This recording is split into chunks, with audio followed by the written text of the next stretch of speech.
The Heavenly Parasol. First lesson in English, first language of 8th standard, part 1. There was once a beautiful princess in the town of Pragjyotisha called The Heavenly Parasol. First lesson in English, first language of 8th standard, part 1. There was once a beautiful princess in the town of Pragjyotisha called Amrita Prabha. When she came of age, the king held a Swayamvar to enable her to choose her husband. Many illustrious suitors, lured by tales of Amrita Prabha's beauty, assembled there. Among them was Meghavahana, the great-grandson of a former king of Kashmir. Amrita Prabha shyly cast her eyes over the court and wondered whom she would choose.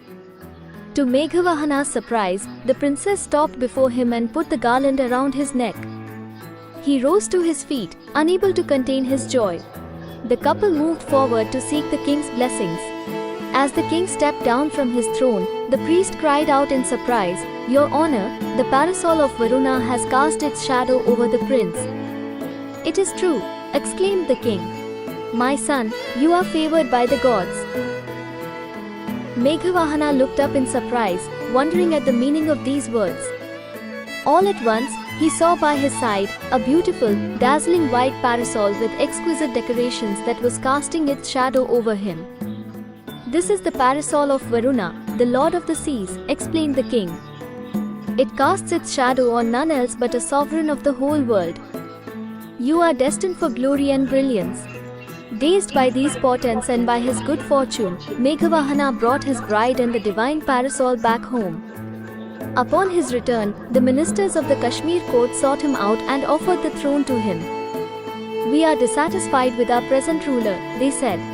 "He has devoted himself to a life of prayer and the affairs of the kingdom lie neglected. The people suffer because of this. Your noble character and bravery are well known in these parts. Honor us and the land by accepting our offer." Meghavahana became the king of Kashmir. Soon he proclaimed a law against the killing of living beings. It became his ambition to conquer other kingdoms to impose this law on them as well. Once, while on an expedition near the sea, the king told his weary army to rest in the shade of some palm groves. "I must use this time to plan a way to conquer the island of Lanka," he thought. "It is the land of demons and needs to be taught the ways of peace. But how will I cross the great seas with my army?" All of a sudden, there was a cry in the air. It seemed to come from a wood by the shore, not far from where the royal horses were tethered. The cry came again and the king heard the plaintive call, even under Meghavahana's rule. "I have been slain." In his agitation, the king did not wait to summon his officers but ran towards the wood. Plunging through the undergrowth, he fought his way till he came to a clearing. There, before him, was a temple of Chandika, Durga, with some sort of human sacrifice in progress on the steps. A man lay on the ground, his arms raised for mercy, and a menacing-looking barbarian stood over him, brandishing his sword. "Stop!" cried the king, shocked at the sight. "You wretch! You dare threaten another's life in my realm?" The barbarian dropped his sword in terror and fell on his knees before the king. "Oh, noble one, have mercy. I am the leader of a troop of barbarians that live in this wood. My little son has fallen prey to some disease and is on his deathbed. If I kill this man, the gods will be pleased and save my son's life. If you prevent this sacrifice, my son dies and the rest of my troop will give up their lives with him." The king glanced towards a bundle on the temple porch and presumed it to be the sacrificed boy. His heart was torn with confusion and compassion. "This man whom you desire to protect," continued the barbarian, "was wandering about, alone and friendless, in the forest. Is he of more value to you than this child with whom many persons are connected?" The victim sat crying on the ground, a look of terror on his face. Tears fell from the barbarian's eyes. "Sir, tell me what to do," he cried. "I cannot see my son suffer this way." The king spoke firmly. "Do not be distressed. I will save your son as well as this victim. I offer my body in sacrifice to Chandika. Kill me, oh barbarian. May these two persons live." The barbarian, struggling between incredulity and fear, took a step backwards. Sir, you are the king. Your life should be protected at all times. Do not pity this victim. Let him die. His life is of no significance. The king shook his head impatiently. If I can use my body to stop a killing, why should I not? Do not speak another word. Kill me. The barbarian hung his head and made no move to take his sword. If you cannot bring yourself to strike at me, I will use my own sword for the purpose. So saying, the king drew out his sword. The barbarian and the victim watched in horror. As Meghavahana was about to strike himself, his head was covered with divine flowers of exquisite color and perfume, and someone held back his arm. The king whirled around in surprise and beheld a person of heavenly appearance. Then he realized that the barbarian, the victim and the ailing boy had vanished. A divine being addressed the bewildered king. I am Varuna, the lord of the seas. I have come to reclaim my parasol that was carried away from my town by the powerful Bhoma, the father of your father-in-law. It has powers to quell calamities in my land. I created this illusion to test your nobility of mind. You are truly compassionate and noble. Meghavahana bowed before the divine being and returned the parasol reverently to him. Then he asked hesitantly, "Oh, Lord, encouraged by your praise, I wish to ask for a boon. I need help to cross the waters so that I may conquer the island." Varuna smiled. "So be it. When you desire to cross the ocean, I will pull away the water." Then he disappeared with the parasol. The following day, Meghavahana assembled his troops on the shore. The waters swelled and crashed on the sand, and the soldiers trembled at its might. Meghavahana rode forward and plunged into the foaming ocean. All at once, the waters parted and the king, smiling at his troops' astonishment, beckoned them to follow him. In this wondrous manner, Meghavahana reached Lanka and won over its king Vibhishana in the form of friendship.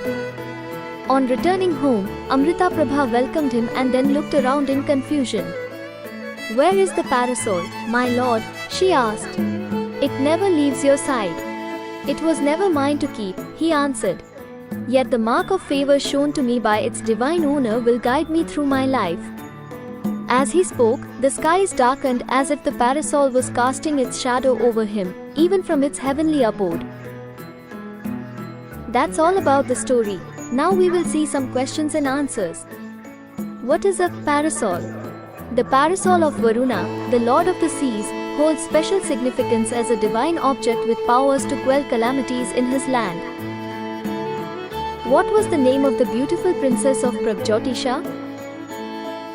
The beautiful princess of Pragjyotisha was named Amrita Prabha. What was arranged for her when she attained the age of marriage? When Amrita Prabha, the beautiful princess of Pragjyotisha, attained the age of marriage, a Swayamvar was arranged for her. A Swayamvar is a ceremony in which a princess chooses her husband from among a group of suitors. Who was Meghavahana? Meghavahana was a noble character who later became the king of Kashmir. He was known for his bravery and noble character, and it was prophesied that he was destined for glory and brilliance as the parasol of Varuna, the lord of the seas, cast its shadow over him. Why did the priest cry out in surprise? The priest cried out in surprise when he noticed that the parasol of Varuna had cast its shadow over Meghavahana, indicating that he was favored by the gods. This event astonished both the priest and the king, as it was seen as a divine sign of Meghavahana's destined greatness. What was the uniqueness of the parasol? The uniqueness of the parasol was that it was the parasol of Varuna, the lord of the seas, and it cast its shadow only on a sovereign of the whole world. This parasol was a symbol of divine favor and destined greatness, as seen when it cast its shadow over Meghavahana, indicating his future glory and brilliance. Why did the ministers of the Kashmir court make an offer to Meghavahana to be their king? The ministers of the Kashmir court made an offer to Meghavahana to be their king because they were dissatisfied with their present ruler, who had neglected the affairs of the kingdom due to a life of prayer. They recognized Meghavahana's noble character and bravery, knowing that he would be a just and capable ruler who could bring prosperity to the land. Therefore, they sought to honor their kingdom by inviting Meghavahana to accept the throne. What was the law imposed by Meghavahana in his kingdom? Meghavahana imposed a law against the killing of living beings in his kingdom. This law reflected his compassion and commitment to promoting peace and harmony within his realm. By prohibiting the killing of living beings, Meghavahana aimed to create a more ethical and just society under his rule. Why did Meghavahana want to conquer the island of Lanka? Meghavahana wanted to conquer the island of Lanka because he believed that it was the land of demons that needed to be taught the ways of peace. He saw it as an opportunity to spread his law against the killing of living beings to other kingdoms and promote a more peaceful existence. By conquering Lanka, Meghavahana aimed to bring his principles of compassion and non-violence to a wider audience. What did Meghavahana witness in the middle of the wood? In the middle of the wood, Meghavahana witnessed a distressing scene where he heard a cry for help that seemed to indicate that someone had been slain even under his rule. This cry prompted him to rush towards the source of the sound, leading him to a clearing where he encountered a temple. Why did the barbarian want to kill an innocent man? The barbarian wanted to kill an innocent man as a form of sacrifice to please the gods and save his dying son. He believed that by offering the life of the innocent man, the gods would be pleased and would spare his son's life. The barbarian saw this act as a way to ensure the well-being of his child, even though it involved taking the life of another. How did Meghavahana rescue both the victim and the barbarian's son? Meghavahana, displaying immense compassion and selflessness, offered himself as a sacrifice in place of the innocent victim. He proposed that the barbarian could kill him instead of the victim, thereby saving both the victim and the barbarian's son. This act of sacrifice and nobility by Meghavahana touched the barbarian, who ultimately could not bring himself to harm the king. In the end, both the victim and the barbarian's son were saved due to Meghavahana's willingness to sacrifice himself. What happened when Meghavahana was about to strike himself? As Meghavahana was about to strike himself in a sacrificial act to save the victim and the barbarian's son, his head was suddenly covered with divine flowers of exquisite color and perfume. Additionally, someone intervened and held back his arm, preventing him from carrying out the self-inflicted harm. This divine intervention symbolized a higher power stepping in to prevent the king from sacrificing himself and instead ensuring a more positive outcome for all involved. Describe the incident of how Meghavahana got the heavenly parasol. Meghavahana obtained the heavenly parasol through a divine encounter with Varuna, the lord of the seas. Varuna appeared before Meghavahana and revealed that the parasol had been taken by the powerful Bhoma, the father of Meghavahana's father-in-law. Varuna explained that the parasol possessed the power to quell calamities in his land and had been taken away unjustly. To test Meghavahana's nobility of mind, Varuna created an illusion where the barbarian, the victim, and the ailing boy vanished. After acknowledging Meghavahana's compassion and nobility, Varuna reclaimed the parasol and commended the king for his virtues. Meghavahana respectfully returned the parasol to Varuna and, emboldened by the divine being's praise, requested a boon to help him conquer the island of Lanka. Varuna granted his request, promising to part the waters of the ocean when Meghavahana desired to cross. This divine encounter and the subsequent granting of the boon paved the way for Meghavahana's successful conquest of Lanka and demonstrated his worthiness in the eyes of Varuna. How did Varuna, the lord of the seas, test Meghavahana's nobility of mind? Varuna, the lord of the seas, tested Meghavahana's nobility of mind by orchestrating a scenario where the barbarian, the victim, and the ailing boy disappeared through an illusion. This test was intended to evaluate Meghavahana's response to a morally complex and challenging situation. By setting up this test, Varuna aimed to assess Meghavahana's character, compassion, and moral judgment when faced with unexpected and difficult circumstances.